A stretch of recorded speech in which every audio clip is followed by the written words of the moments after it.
No segundo dia da cúpula de líderes em Belém, o foco dos debates está nos 10 anos do Acordo de Paris e em como avançar com a transição energética depois de 30 conferências do clima.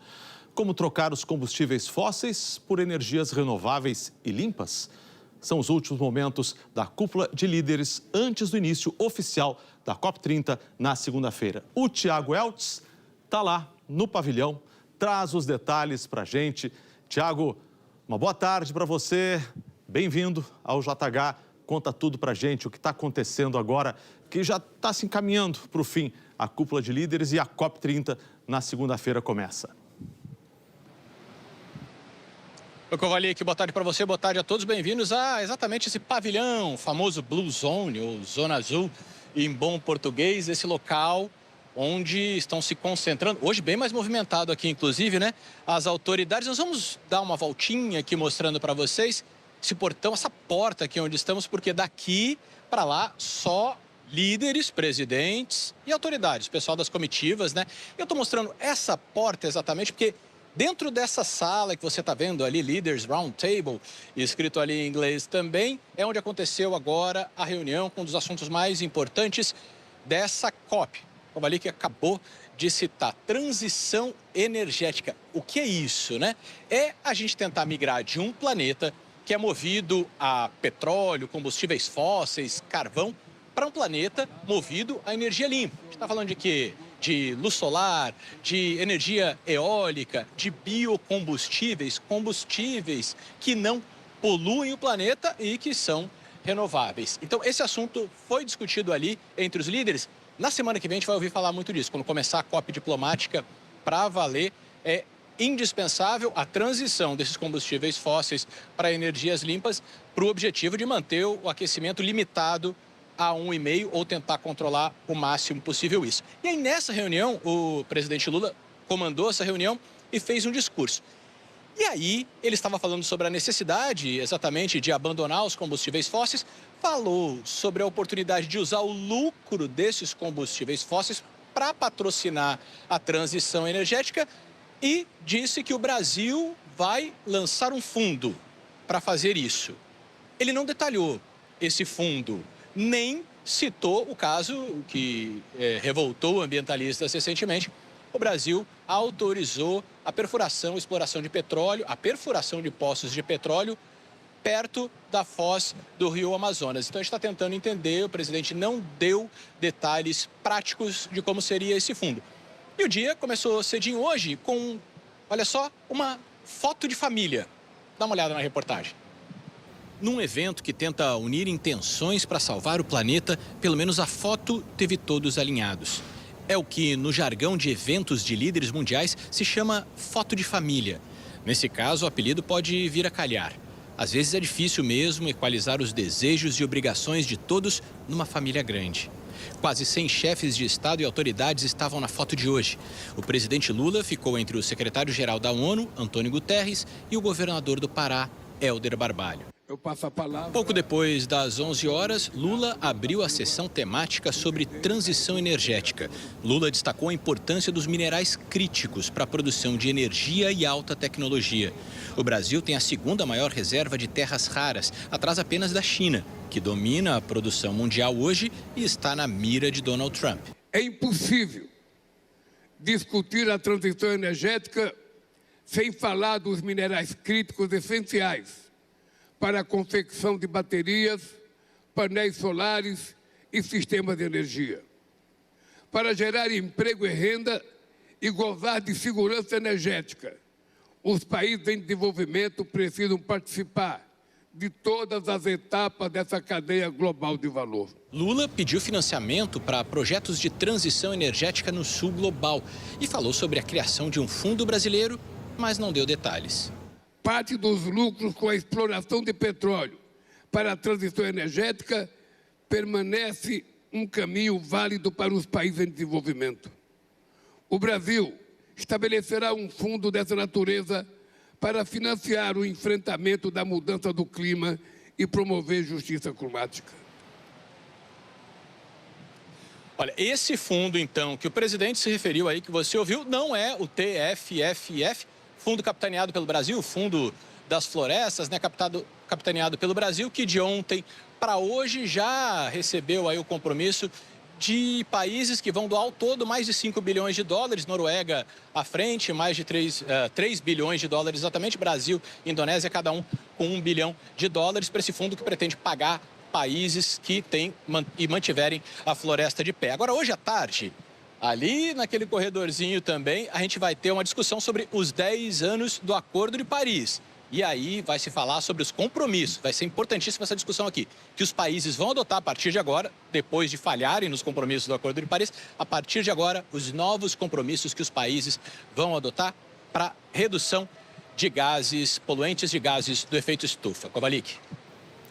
Obrigado, Eltz. Obrigado pelas informações. Até mais. E a gente vai agora para um outro ponto lá de Belém. As reuniões, negociações e debates não acontecem só nas salas e corredores da cúpula de líderes. A COP30 domina outros pontos da capital paraense e um deles é este aqui, a Casa Brasil Belém, onde está o Pedro Bassan. Pedro, boa tarde. Conta pra gente o que está acontecendo por aí. Boa tarde, Kovalik. Exatamente. Casa Brasil Belém 2025, um lugar construído para aproximar a COP das pessoas e mostrar que a questão climática vai muito além das salas de negociação. Vamos dar um passeio aqui pela Casa Brasil, que é feita também para mostrar a realidade brasileira, olha, o nosso mergulho na floresta, para tantos visitantes estrangeiros que estão e vão estar aqui em Belém. A estimativa é de que a cidade vai receber 60 mil visitantes nas próximas semanas. Aqui uma outra área destinada à venda de produtos sustentáveis feitos da agricultura familiar e de pequenos produtores. E aqui a gente entra num segundo corredor, mostrando o Brasil, não só para os estrangeiros, né? Porque Belém tem esse contraste, está muito perto da mata, mas também é possível viver uma vida de metrópole, vida de cidade grande, sem estar tão perto da natureza. É o contraste dessa metrópole amazônica. E aqui nós chegamos a um outro salão, onde todos podem ter contato com a sabedoria brasileira, a sabedoria dos indígenas do Brasil. É isso que quer se transmitir a todos que visitam essa área, a alegria e os saberes da floresta. São povos que vivem como guardiões e que produzem sustentavelmente. E essa é a chave, talvez, para o futuro e para o sucesso da COP. Uma economia que permita a criação de riqueza, mas ao mesmo tempo mantenha a floresta em pé. Esse é o espírito da COP e o espírito da Casa Brasil. Kovalik, com você. E tá muito bacana, hein? E pegando emprestado uma frase sua de uma outra reportagem, os participantes da COP dão um mergulho na Amazônia. Esse é um pouquinho desse mergulho que eles estão dando e a gente espera que isso inspire as decisões. Obrigado, Pedro. Um abraço para você. E Belém está recebendo pessoas do mundo todo, mas a COP no Brasil tem ausências importantes, como mostra o correspondente Rodrigo Carvalho. Numa conferência do clima é bom prestar atenção no que falam e principalmente no que prometem os maiores poluidores do mundo. Olho neles. O primeiro lugar desse ranking hoje é da China, com 32% das emissões globais. Na sequência, Estados Unidos, com 13%. União Europeia, com 7%. Depois, Índia e Rússia. Bom, para ficar de olho nos Estados Unidos, nem adianta procurar por Donald Trump. Principal ausência dessa COP, o presidente americano costuma criticar políticas ambientais. Na última Assembleia Geral da ONU, chamou as mudanças climáticas de a maior farsa do mundo. Os resultados dessa COP podem ser até melhores com a ausência dos Estados Unidos. Podemos avançar mais em acordos mais ambiciosos se um parceiro que sempre foi difícil nas negociações e que agora tem um governo negacionista que não acredita na crise climática, ele não vier. Estados Unidos saiu da mesa de negociação, o resto do mundo ficou. Então agora, enquanto eles se retiram da mesa, a gente caminha mais rápido. A disputa política numa COP é muito específica. Alguns países do G7, por exemplo, grupo das 7 democracias mais ricas do planeta, não têm tanta influência na pauta climática. É o caso da Itália, por exemplo.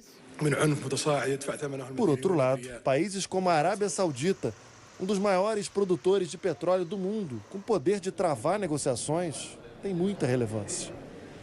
Ou uma Noruega, maior financiador do Fundo Amazônia. E os países mais vulneráveis ganham numa COP uma voz que não costumam ter em outros fóruns internacionais. São eles os que mais sentem os impactos dessa crise que a gente vive.